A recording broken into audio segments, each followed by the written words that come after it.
Paramashivoham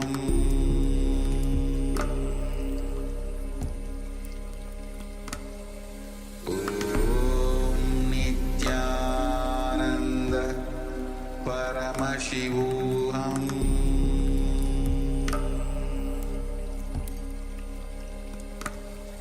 Om Nithyananda Paramashivoham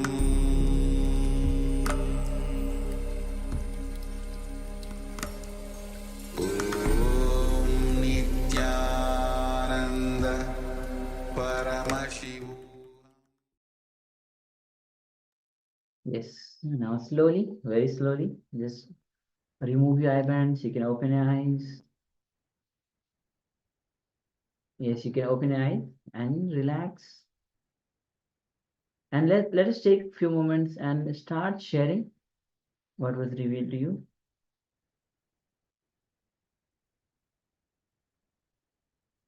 So please go ahead and start sharing. All the participants on the Zoom, on the YouTube, let us start sharing.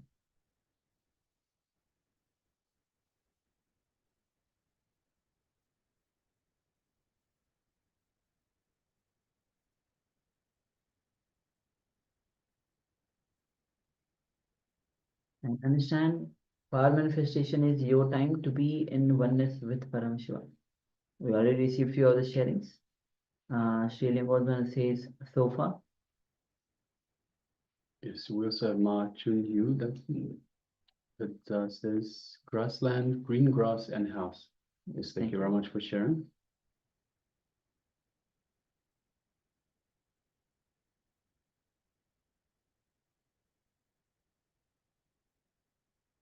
A few more participants to share.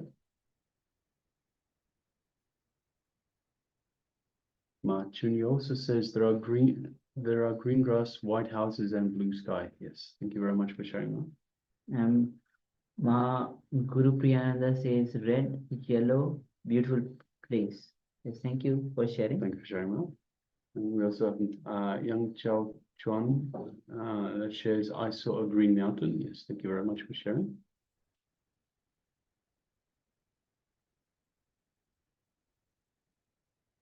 Come on, all the participants on the YouTube, keep on sharing, start sharing.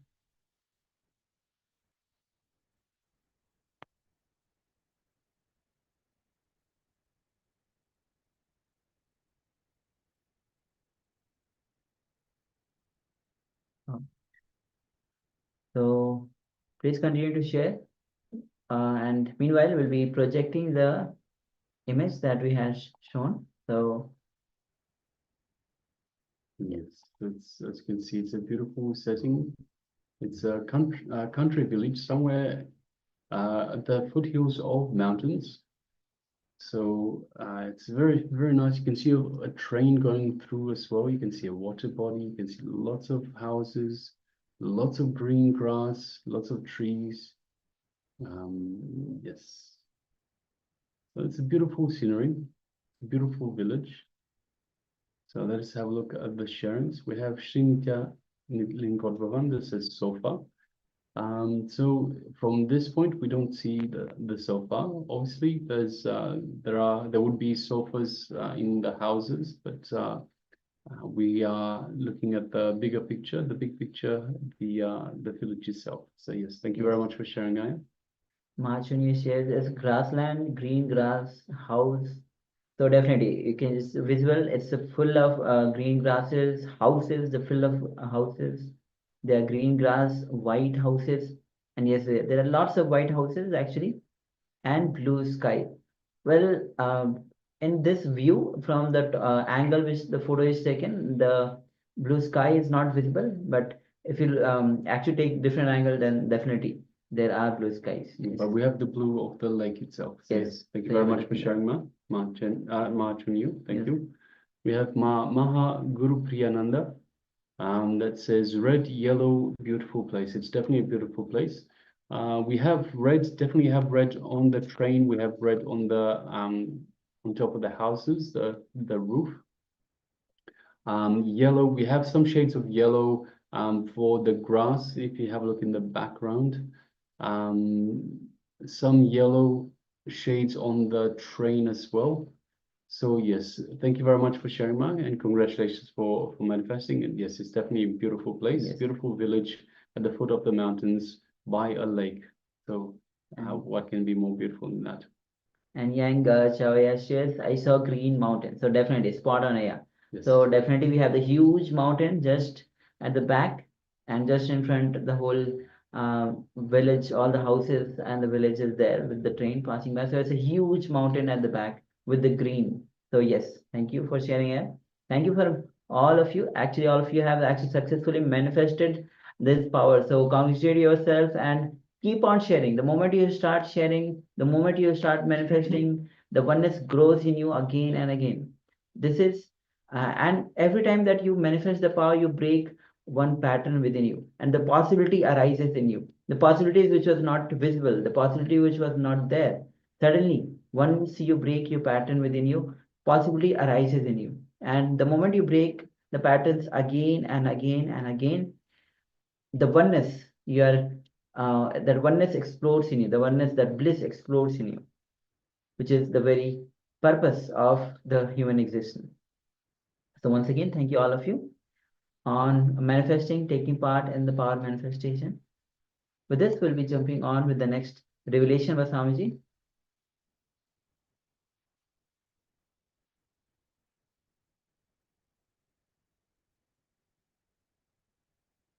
So here Swamiji will be repeating on the 6 death experiences, and then it will be the nirvanic layer where Swamiji will be revealing. So as today is the death, going beyond death, and Kalabhaya the deity. So Swamiji will be going through the 6 death experiences he faced in his life, and how we can go beyond our death fear. Ultimately, whatever kind of fear that you have, ultimately it boils down to the fear of death itself. And ultimately the nirvanic layer, which is the last layer, which is Ananda, which is the consciousness. So let's come to the space of listening, and let's directly listen from Bhagwan himself.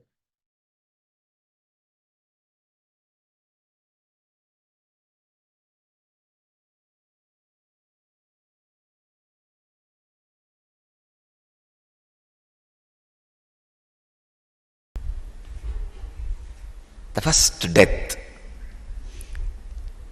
I faced in my life, my father's elder brother's son, elder son, he died.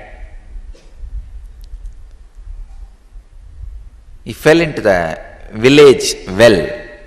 He went for a vacation to one of his relatives' house.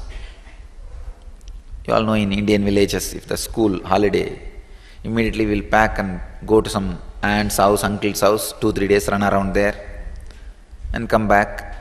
It's the only way of vacation. He went to a vacation nearby village. My family is a tight-knit family. They don't marry outside not even outside community, not even outside the family. They'll marry inside. If you pick up one person, he will have 10 way of relationship with other persons. So, this boy used to be dumb and deaf little. So, he can't speak fluently. He went for vacation, and the villages will have a wall, the well without wall. So, this guy was running around and fell into that well and died, unfortunately. So when his body was brought, first time, it's reality for me, somebody whom you saw till few days before will not be there with you anymore. I can say in a way he was my first devotee. He used to have a great devotion for me. He is the one who will bring water, flowers, everything for my puja. He had a tremendous love and respect for me. Even though I am younger, to him, he will bring all the things necessary for my puja, help me in puja, assist me. Very religious person. And I used to give him a lot of attention. I am the only person who can play with him or who can entertain him. You see, in all other play, you need to talk, you need to interact, you need to be equal. But my play is sitting with the deities and playing, doing puja. There you don't need to talk much. And only I will be able to accommodate him in my play. Nobody can accommodate. So I used to have a tremendous love for me, and my first assistant, maybe I can say, and a great devotee.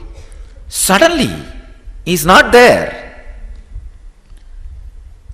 Apart from my practical problems of who will assist me in my puja and all that, who will fetch me water, who will get me flowers, who will get me sandal paste, then with that only you can do puja. I was thinking, who will do all this work? Such a big shock. The basic understanding that death is inevitable got drilled in me. Actually, I can say, this awakened the sense that I have to be dependent only on me, only on my body and mind for anything I want to do. Society will not be a permanent help. That reality was completely experienced by me. I can say, surely it has awakened a very deep, next level strands of DNA in my body. So, independence. I can say, this was one strong shift in my body. My body has started becoming yogic body. See, my whole idea of depending on somebody was lost. I have to be completely dependent only on the 6 feet frame for anything I have to do. And he was one more close disciple of Raghupati Yogi. Raghupati Yogi was actually working on him to make him speak. I have seen Raghupati Yogi actually made him speak at least on 3 occasions very fluently. But that boy finally asked Raghupati Yogi, no, I think I'll be better if I just live the same way I came, so that I will not have much responsibility in the world. Again, the conscious decision. I have seen Raghupati Yogi made him speak at least on 3 occasions, very fluently. He gave some herbs and asked him to keep on the last part of the teeth and hold. And he started speaking fluently. That funny thing is, holding his teeth he was speaking fluently. That's the most funny thing. Still I remember, the jaws are completely holding the herb, but he is speaking. He is able to create the sounds very properly, very clearly. That was the most funny part. Still I am not able to understand how Raghupati Yogi made it. Anyhow, the first death, that is responsible for my body becoming yogic body. So God, because He used to bring me the Nagalinga flowers, which will grow, the flowers will happen in the tree at least some 6-7 feet high. He is little taller than me, he will climb that tree and get that flower. The flower will be like a 1,000 hooded snake, and inside there will be Shivalinga. It's called Nagalinga flower. So he used to climb the tree and bring the flower. First time I realized, oh God, now I have to climb by myself. Even though Raghupati Yogi has trained me, claiming pillars and all that, the necessity to become an independent yogic body has happened in me with that first death. The second death was my grandmother's, my grandfather's elder brother's wife. She lived the ripe age of more than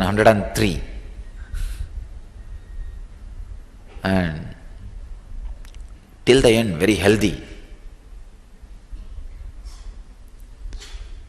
The funny part in this is, please understand, the most funny part in this is, all these deaths I am describing happened like a process, one by one by one.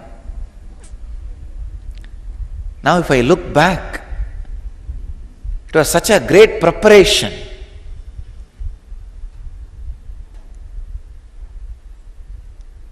How the cosmos was making incarnation. Actually, I myself enjoy that story. I am writing an autobiography. I do not know whether somebody else is enjoying or not, going to enjoy or not. I myself intensely enjoying. Oh God, what a play! What a leela happening. It's such powerful truth, such powerful incidents, played so beautifully, such a coordinated way. The next death, my grandmother's death, that has given me the lesson of society cannot be trusted, and it is not a structure as it is believed by you. Father is not a father, mother is not a mother, uncle is not uncle, aunt is not aunt.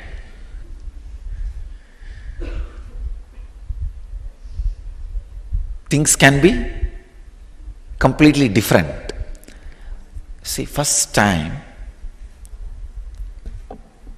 I realized people can talk one thing and think something else. I never understood you can think something and talk something else. First time I realized during my grandmother's death how people behaved. I saw, see, she died,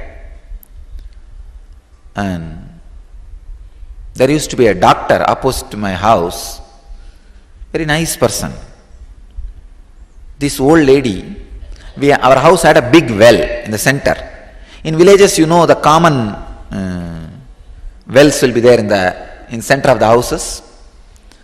So in my whole street, this is the only well which can give water during summer. During summer, all other wells will dry up. So this poor doctor, during summer, he has to come only to this well for water. And in villages, it's like they will, water and food and all is practically any house you can go and eat. I have seen, at least when we were born and brought up, that we all kids will go to any house and eat in that 30-40 houses. It will be aunt, uncle, father, father's brother, brothers, in-laws, sisters, husband. Some way it will be related. And so this doctor also has to come here for the water. This old lady who died, my grandmother, she had a strong belief that after the sunset, the needle, water, fire, all these three should not be given. So, for some urgent thing, after sunset, if they come for the water, this lady will shout and she will take away that vessel with which they fetch water from the well and hide it. Once the doctor came for very important, urgent reason,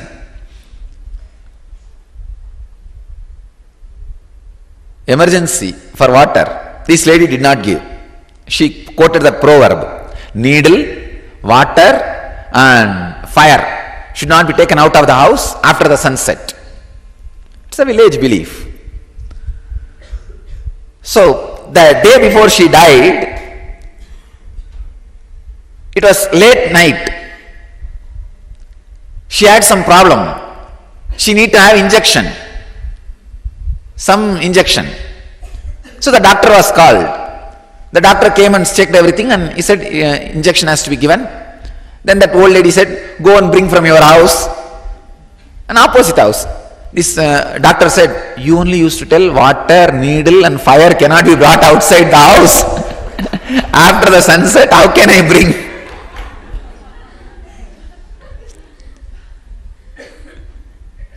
That old lady could say neither say yes nor say no. She said, no, somehow save me. Then finally the doctor is a good person. He went and brought and did whatever he can, but he couldn't save naturally because she's too old. And next day she passed away. I just remembered, oh God, this lady to whom she's not giving, but that guy is giving so much.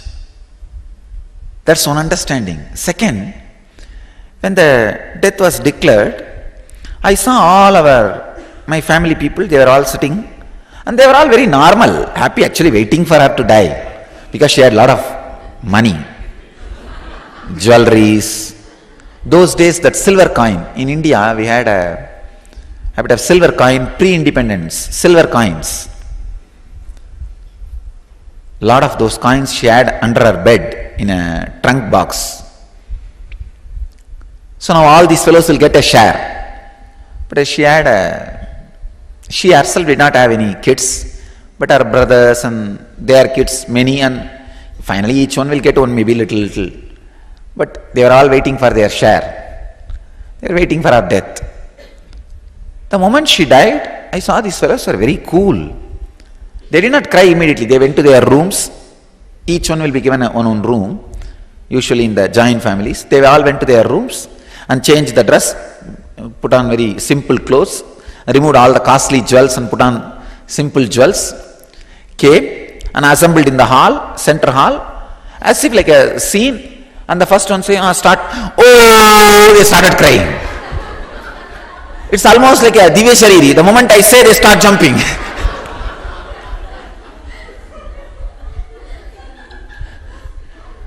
And oh, they start. I thought, oh God, I thought the pain or the suffering will come immediately. The moment you say, she has died, but these guys all went and did removed their makeup and they all opened their hair, almost preparation for the whole scene. And I remember some of the ladies, they wiped all the powder and eyeliner, whatever they had. They came and sat in round circle and, oh, Pati, you left us and went away. Oh, Granny, you left us and went away. They started, I couldn't understand. Oh God. Just 1 minute before they were all right. And the doctor declared at least 20 minutes before she is dead. How come 20 minutes, no pain, no suffering, no crying came out? Till all of them went to their rooms and changed their clothes and came back. And they were even waiting for somebody to arrive. So they all waited. When the last one arrived, then they started, oh, Granny, you left us and went away. There is a typical song. I thought, oh God. Anyhow, I was not able to cry. I was feeling sad because I missed my candy every day. Every day she will give me one job. She will tell me to go and bring tobacco from the corner shop in the street. Every corner in the street, she will ask me to go and bring tobacco for chewing. She will not give money. She will tell, take from your father. My father is a spendthrift. That is the right word I have to say. And he and money can't go hand in hand. Anybody asks anything, you will give away. You don't need to ask second time. Only once you need to tell him, you are in suffering, and he will give it away. And he will give me the money, and I will get tobacco for her and candy for me. And from today, no candy, because she is gone. And I was only feeling bad for that, but I was not crying. I know all these fellows are trying to fake that crying. I slowly started laughing. Oh God. I'm a small boy, 10-year-old boy maybe. I went and leaned on my mother's back. Still I remember very clearly. They were all sitting like around and they were putting their hand on each other and bending and going up and down. That is the way they cry. "Oh, Granny, you left us and went away." That is the way they cry. I am giving you the exact scene. And then after 2-3 times you shout that clean the nose and wipe on the back, somebody's backside sari, somebody's pallu. And then, "Oh, the milk which we boiled for yesterday got spoiled." That's all verses. "And the buttermilk which we kept for you is drank by the cat.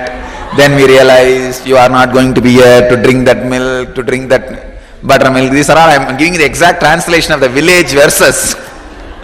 When somebody dies, how they sing, it's called Oppari in Tamil. And then after a few minutes, when it becomes tired, you see how many times you will bend and up and down, up and down. And after a few minutes they will sit and they will wipe their face and they will talk. "What happened to your mother-in-law? She did not come." "Hey, this saree I never saw. Where did you buy?" And they will be talking all very relaxed way. If some new relative comes, then, "Oh, Mama, our granny went away, leaving us." And that guy also will take the kerchief very seriously. We don't know whether he is hiding his laughter or crying. No, really. See, really, how many of you felt when you went to a death house feeling like laughing? Raise your hand. See? But you can't laugh there. What to do? Take the kerchief and hide the face. No, I saw the whole fun happening. And I was actually leaning on my mother's back. She was doing that same exercise of up and down. Now I remember leaning on her back and holding her head. "Ma, you were not crying earlier." I asked. "Hey," she said, "Hey, keep quiet. Now cry." Then I peeped my head between the heads and looked into my aunt's face. She also, when she comes up, she is showing the face. When she goes down, she is okay. When she was going down, she is okay. She is just wiping the face and she is not showing any face. When she comes up, when others are able to see, she starts crying. I thought, "Oh God, how can this be?" And still I remember very clearly all the scenes, very vividly. And these guys are not crying earlier, now they are crying. How can this sudden? And not only that, after a few minutes they settle down, and only when the new relative comes, again the burst. And that guy also will sit in that circle and he will say, okay, what to do? After all, she lived her life completely.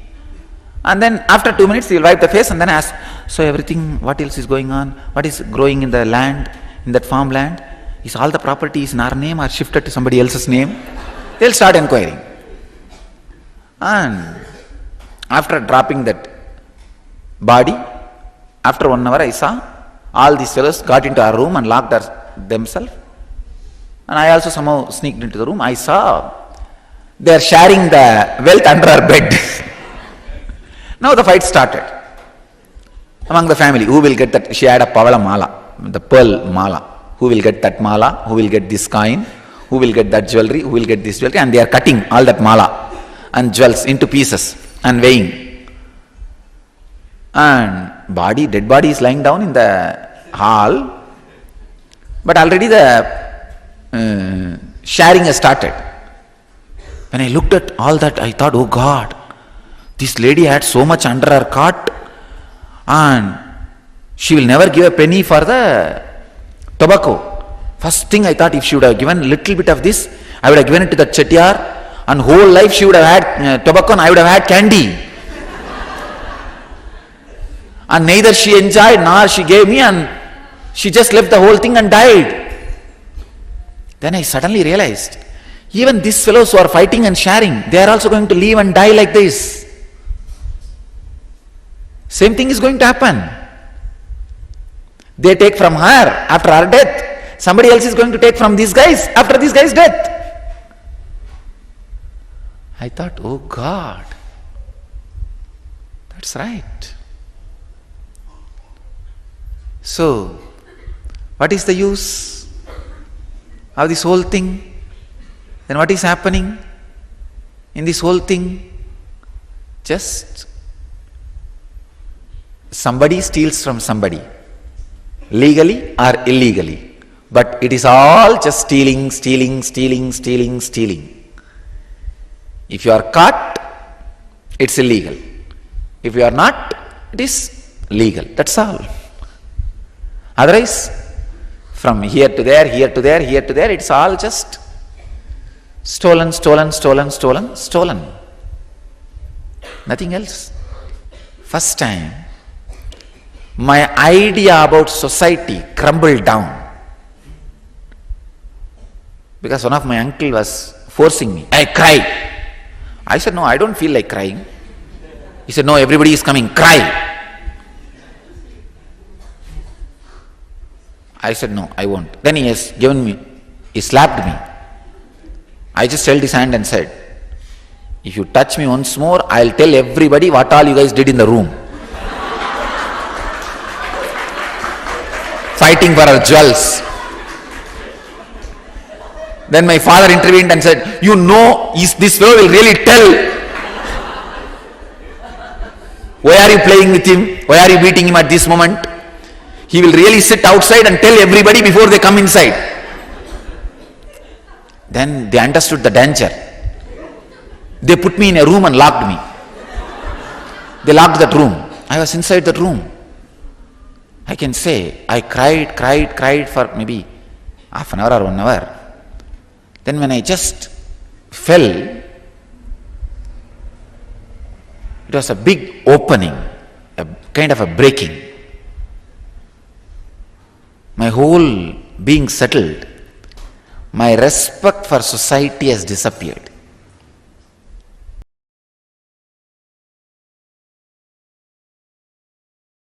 I was living near a place called Varanasi, one of the sacred pilgrimage center of Hinduism, place called Ghazipur. I was serving a sadhu, old monk, who was very sick. It's a small town, a small hospital, a small ward, some 2-3 steel cot and bed, and few old steth and BP machine, and a green screen. You can visualize an Indian village hospital, you can imagine. This sadhu whom I was taking care, next bed, the patient was about to die. This old doctor and that old nurse, both of them are trying to revive him, support him. He was, the guy, the patient who was dying must be less than 50. So they were trying to help him. But I could see he's already started dying. Please listen. First time I saw death in 4 dimension. I'll describe as much as I can. You have 7 parts in you. Your body with flesh, blood. This is the first part. Second is your breathing. Your breathing, that's the second part. Third, your thinking. Fourth, your feeling. Fifth,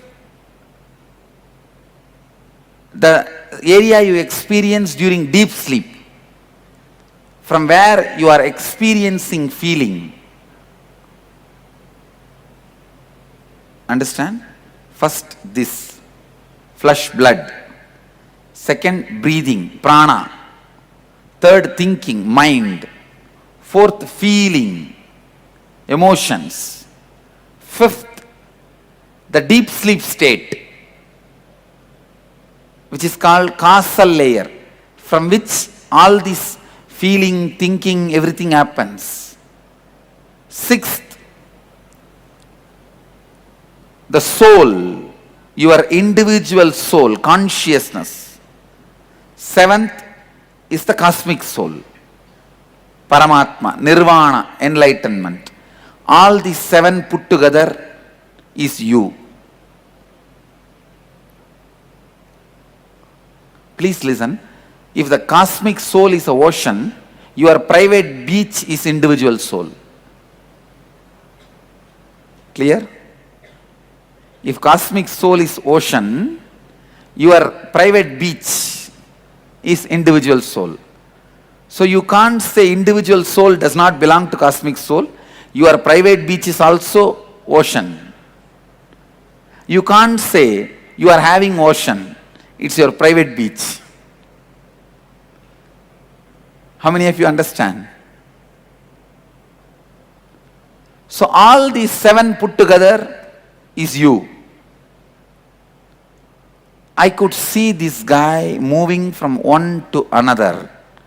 First, in his body, the heavy pain chemicals are released. How many of you experienced scorpion bite in your life? Scorpion bite. Scorpion bite. Any? Usually, if the scorpion bites in that area, for you not to feel the pain, your body will release the painkillers, anti-pain chemicals. That will only make that whole area swell.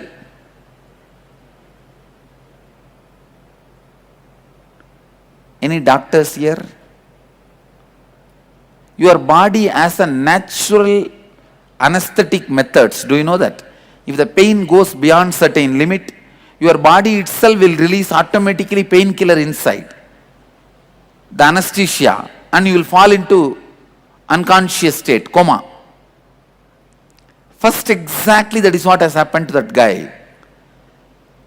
There was so much of pain in the body, as if his skin is being peeled. So much painkiller was released inside the system, he fell into coma. Automatically. The moment he fell into coma, all his patterns become alive and vital. It is like 25 kids are in the house and parents are not there. What will happen to that house? 25 wild kids and parents are not there in the house. That is the way, if your consciousness is missing, and that is the way your patterns behave. Even while the kids behave, your consciousness is like a father. Your patterns are all kids. When your consciousness is not there, when you become unconscious, coma stage, patterns just make ruckus. I could see his unconscious soul was kicked like a football. Imagine in this house, in this room, one football is there and 25 football players are there. If all of them kick at that ball, what happens? So all his desire patterns are kicking at him. The ball is flying from one corner to another corner. His soul, unconscious soul, which is in coma. All your patterns have a deep vengeance on your soul, your consciousness. Please listen. Please listen.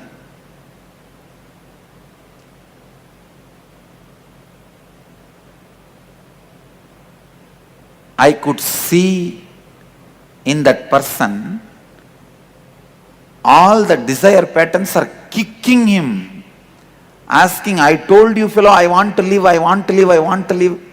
You did not fulfill me, complete me. Desire is nothing but the commitments you gave it to you. Understand? The commitments you gave it to you, all stands there and questions you. Why you did not fulfill me? Honor me. Then somehow that soul jumps to the next level. Next level, all the guilt, inauthenticity comes up. And say, I told you we should have lived like that. Why did you do this? The first, the lack of integrity patterns are kicking you. Desire. Next, inauthenticity. The guilt patterns. I can say this is the space when the individual soul feels hell. So individual soul experiences hell. Getting it? Hell is not actually separate. Geographical, it is psychological.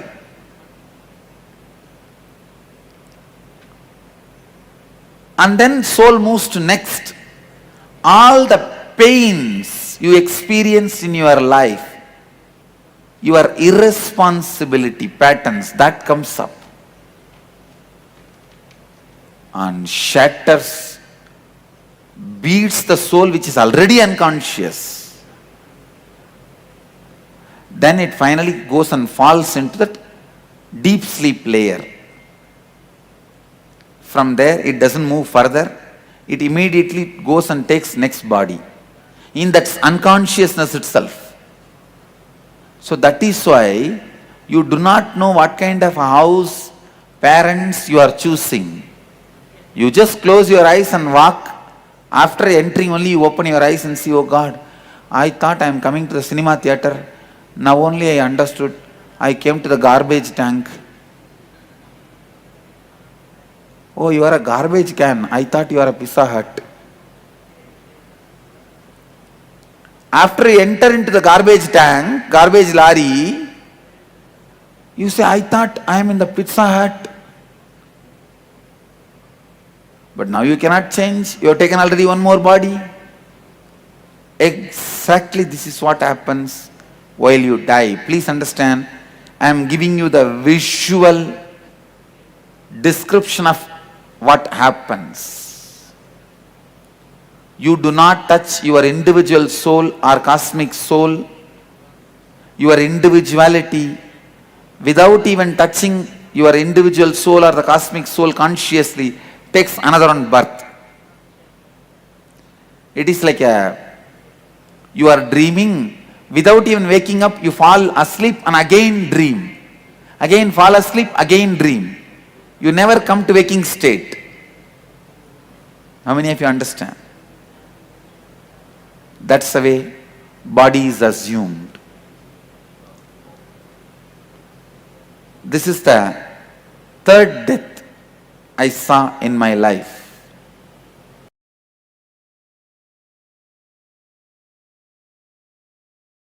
When you remember that death is going to happen to you, the respect which you carry for your ego will come down. Because whatever you think should not leave you is ego. When you know for sure everything is going to leave you, then the respect for ego just drastically drops. And especially, I am a kind of a too sharp, straightforward guy. So straight away the respect for ego dropped. Then I decided, after all I am going to die. Either I should have death experience now itself and live without the death fear, or die and see. That's all. But I have to see the death. There is a small Shiva temple in one corner and a small tower above the temple. I went and sat in that tower so that nobody will disturb me. In one corner I sat.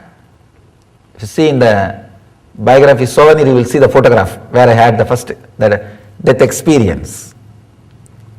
I sat there. From there I started seeing the dead bodies being burnt. Still I remember the strong click was when an elderly lady's body was being burnt. I saw her, she had a big belly, the cloth burnt and the fat which was there in the belly started burning and melting and flowing. Sorry for describing too vividly.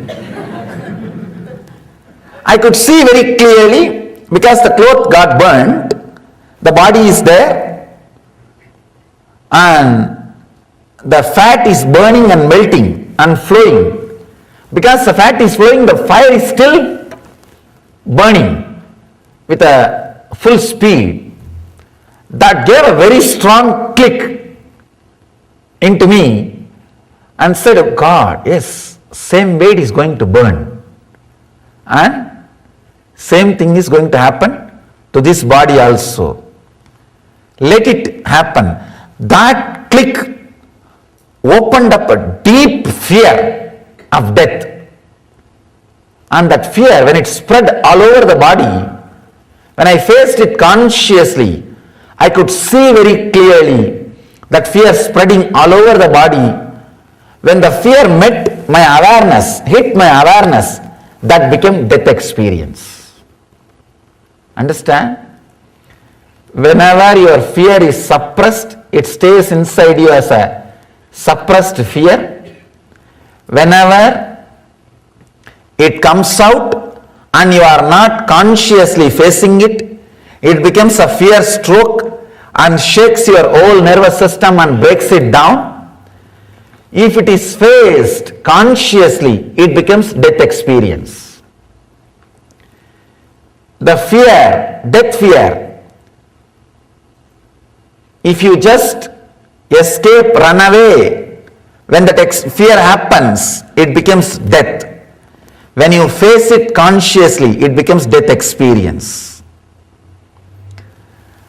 Death fear plus subconscious is suppression. Death fear plus unconscious is nervous breakdown. Death fear plus conscious is death experience. Understand? I have given a clear explanation, clear equation. Death fear plus subconscious is suppression, perversion. Death fear plus unconscious means you don't suppress, but neither you face, you just get shaken, frightened, fear stroke, nervous breakdown. Death fear, conscious awareness is death experience. I was able to see very clearly the fear which rose when I faced it consciously with awareness became death experience. Means I saw clearly the body is dead. It's not moving. 2.5 days, no food, no water, no thought, no question, no doubt, body was there. Only after the experience I realized 2.5 days passed. It was there. I could see with closed eyes, the body is dead and there is no movement. Suddenly, after 2.5 days, the click happened. God, body is dead, but I exist still. I am there. That clarity, that click, when it clicked, it became such an intense ecstasy. The fear of death left once for all. And it has become such a deep ecstasy, such a joy, such bliss. And slowly opened the eyes. I was able to move the body. First thing I felt was such a deep ecstasy and gratitude. I went down to the Ganga. It was just a few feet. Sprinkled little Ganga water, took the Ganga water in Kamandalu, little ash from the pyre, straight went to Vishwanatha and put that ash and did the puja. That was the first thing. It was such a deep gratitude. I saw Vishwanatha was alive. Understand? Because I died, Vishwanatha became alive. till the day before, because I was alive, Vishwanatha was always dead stone. Because I was alive, Vishwanatha was just dead stone. Because I died, Vishwanatha is the Shiva in Varanasi.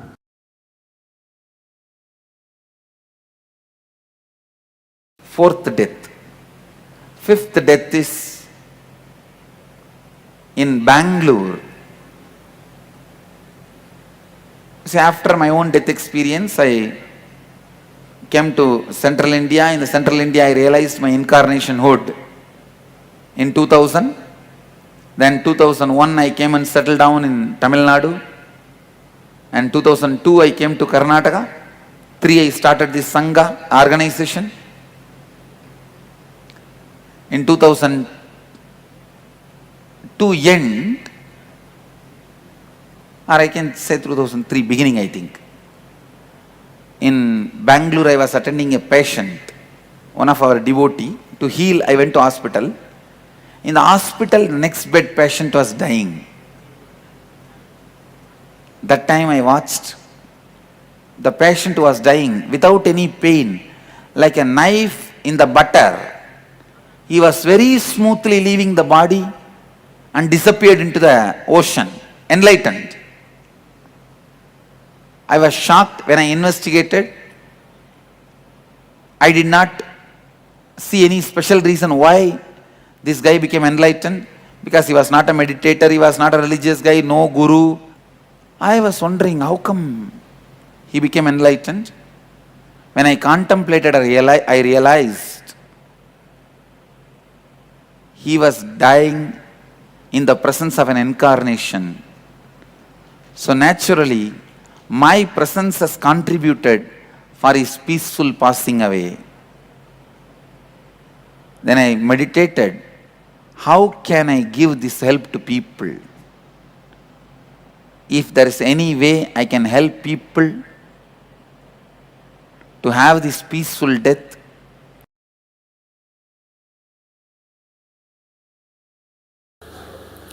let me tell you one incident happened in my life. In Bangalore, I was giving a satsang on Ashtavakra Mahagita. I received the information my father passed away, massive cardiac arrest, and he passed away. My mother was in the satsang. So I continued the satsang, and after the satsang, after darshan, when I got into my car, called the mother and made her sit in my car, and she's a village lady. First time in her life, she is leaving my father alone and coming and staying somewhere outside in her 27 years of marriage. And he passed away. I don't know how many of you will believe. I lived there with them 17 years. I never saw them even once arguing with each other. I'm sure they would have had difference of opinion, arguments, because they are human beings. Even Mahadeva and Sati had argument. What about, come on, even he had marital problems. So, no, I'm not saying they would not have had, but at least they managed such a way that never in front of us, never in front of kids, I've seen them raising their voice or arguing. Very happily they lived. So she's sitting next to me, and I'll tell you exactly just few words I told her. First word I said, Ma, I think father is not feeling well, he is in serious condition. She just looked into my eyes. Next statement I said, I think he is dead. She looked into my eyes. Third statement I said, please understand, I'm talking to my mother inside the car where nobody is there. It's a complete private conversation. I told her, you know, I can bring him back. Do you want? That's all I asked. You know, I can bring him back. Do you want? The statement she made, I tell you with all my integrity, Swamiji, that is between you and his soul. I will not interfere. That is between. Just now she received the news and she knows I can bring him back. She's a village lady. She did not have time to think and answer, spontaneous, straight answer. I know how dependent she is on him. She said, in Tamil she said, Swami, அது நீங்களும் அவரும் முடிவு பண்ணணும், நான் தலையிடக்கூடாது சாமி. I just hugged her and said, that's why I chose you as my mother.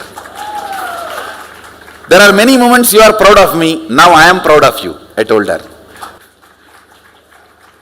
There are many moments you are proud of me, having son like whatever. I said, now I am proud of you. I told her in Tamil.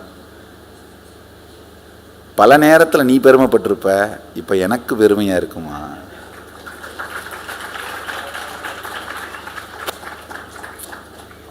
Understand with mother. In the moment where my father is dead,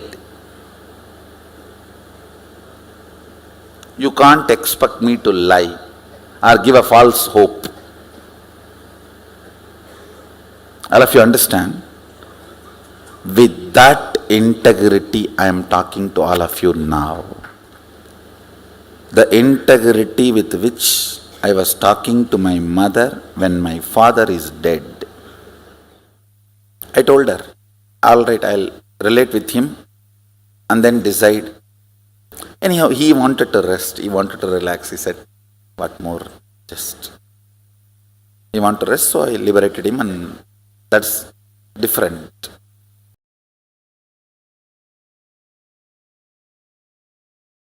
It's time to work on Nirvanic body, Nirvana Sarira.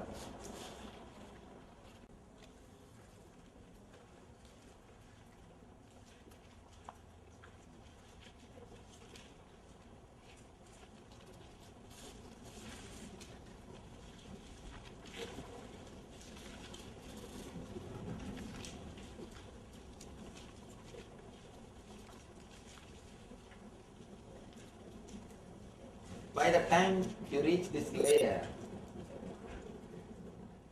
you'll almost be enlightened, because there is no samskaras in this nirvanic layer. Samskaras will always be in other layers. This layer is a pure, empty space. But all you need to understand in this layer is, you must be capable of letting go. If you hold, even you will miss the bliss. In this layer there will be pure bliss, but the moment you try to hold it, you will miss it. See, bliss is like a river water, river. If you put your hand in the river will be flowing in your hand. But if you try to hold the river, you will have only empty hand. You should let it happen. You should let it flow. Bliss by itself is choicelessness.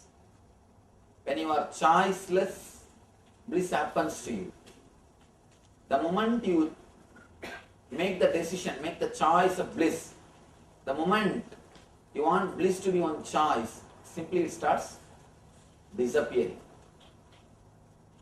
If you understand the purposelessness of the whole thing, purposelessness of the whole life, whole drama, this nirvanic body, you will be easily able to cross this nirvanic layer.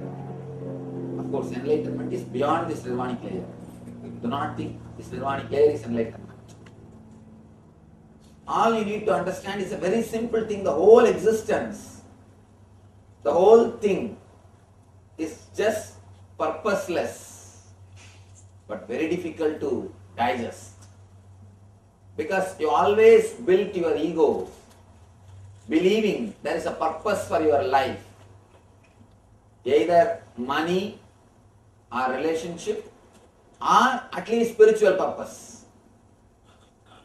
Always you created a purpose for your life. The more you think your purpose, the more your ego will become strong. The more purposes you create, more your ego will become strong. Always you built your life, built your ego, believing you have some purpose in the outer world. Maybe money or the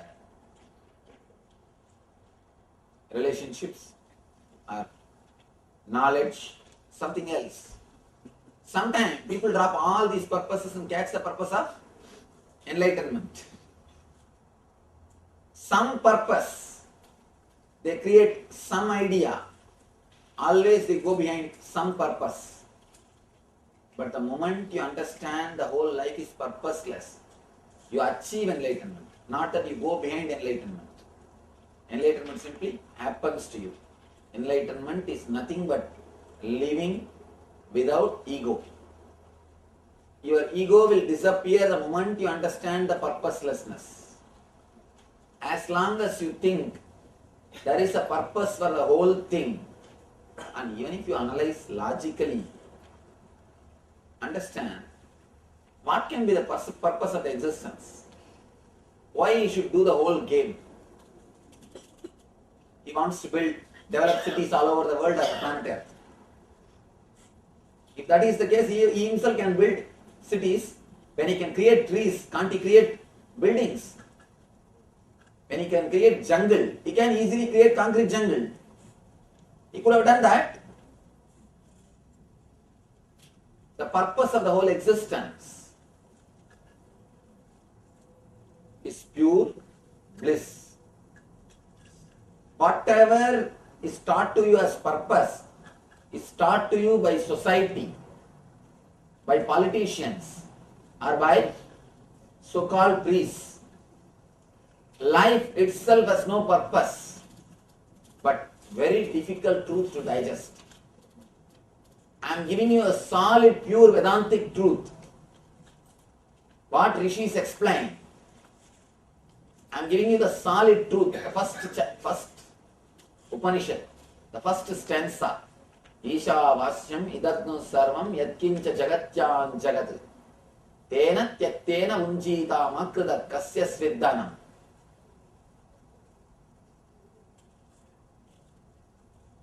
Do not covet, do not possess. By not possessing, enjoy the whole world. It's a very paradoxical statement. They say, enjoy the whole thing by not possessing. But we do not know how to enjoy without possessing. Always, first thing we will do is possess. Then only we can start enjoying.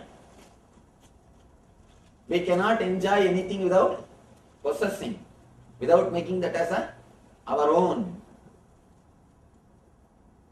The whole thing is just pure purposeless. It's like one bubble, one water bubble. We are all just one bubble in the ocean, in the wave. When a wave races in the ocean, so many water bubbles are happening. Just like a soap bubble, water bubble.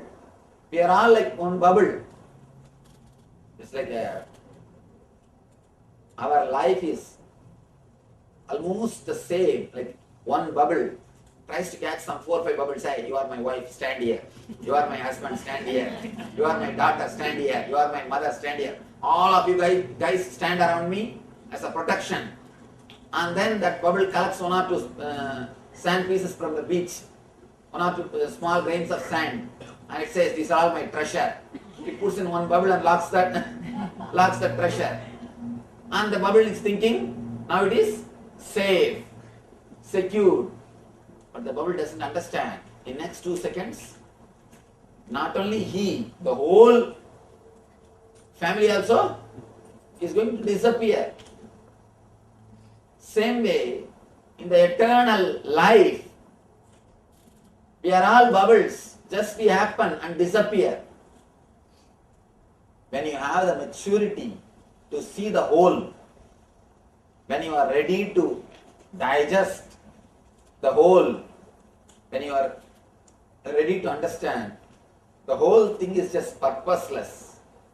Even your idea about enlightenment, whatever you talk, it's in this drama, that one big bubble says, I think I'm going to become enlightened.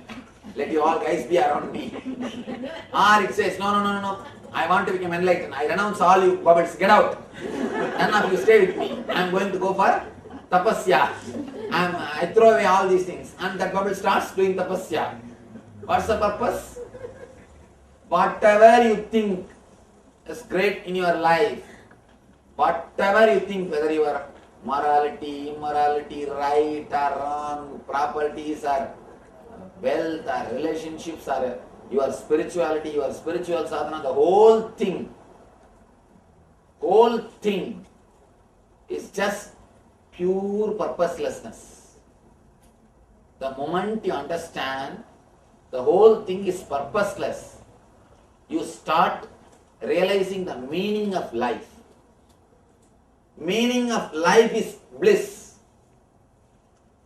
As long as you have goal, you will miss the path. The moment you drop the goal, means the end purpose. The big problem with our mind is, it always waits for something to happen. It's always waiting for something to happen. You reduce your whole life into dollars.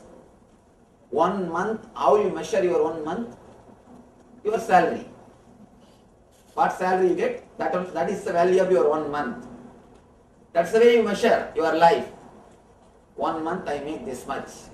12 months I make this much. In 5 years I will make this much. This is the calculation. For example, somebody is ready to give 100 years salary. Will you give your life? He says, I will give you 100 years salary in one paycheck. You just die. But you are doing that. May not be directly, but slowly. May not be fully, but slowly. The moment you start measuring your life by your paycheck, by your dollars, by your salary, you reduce the spirit into matter. You reduced the spirit into matter. Please be very clear. The whole life, whatever you are thinking as purpose, be very clear, your ego is stuck there only. Yesterday somebody asked, what is ego? If you think there is some purpose in the life, that is what is your ego. That is. Yes, if you think there is some purpose to life, that is your ego. That is where your ego is stuck. And only when you go beyond the ego, you enter into the space of purposelessness, which is Nirvikalpa Samadhi. Swamiji shared his 6 death experiences and the intake from how Swamiji looked at the death experiences and how he himself went beyond death. So with this, we have come to the conclusion of today's day of the Paramashivoham, the going beyond the realm of death. Hope all of you have understood, clicked, and experienced the truths that Swamiji revealed. With this, we will be closing now for the day. And of course, join us back tomorrow with the Nithyananda Yoga. The day will be starting with the Nithyananda Yoga. Do not miss the yoga. Swamiji has been consistently telling us to do the yoga. So don't miss the yoga. So let's bring our hands to Namaskaradra. Om Purnamada Purnamidam Purnat Purnamudachyate Purnasya Purnamadaya Purnamevavashishyate. Om Shanti Shanti Shanti. Harihi Om Tat Tat. Sarvam Bhagavad Sri Nithyananda Param Shiva Padukarpanamastu. Om Nithyanandam. Yes. Thank you. Thank you everyone. Nithyananda.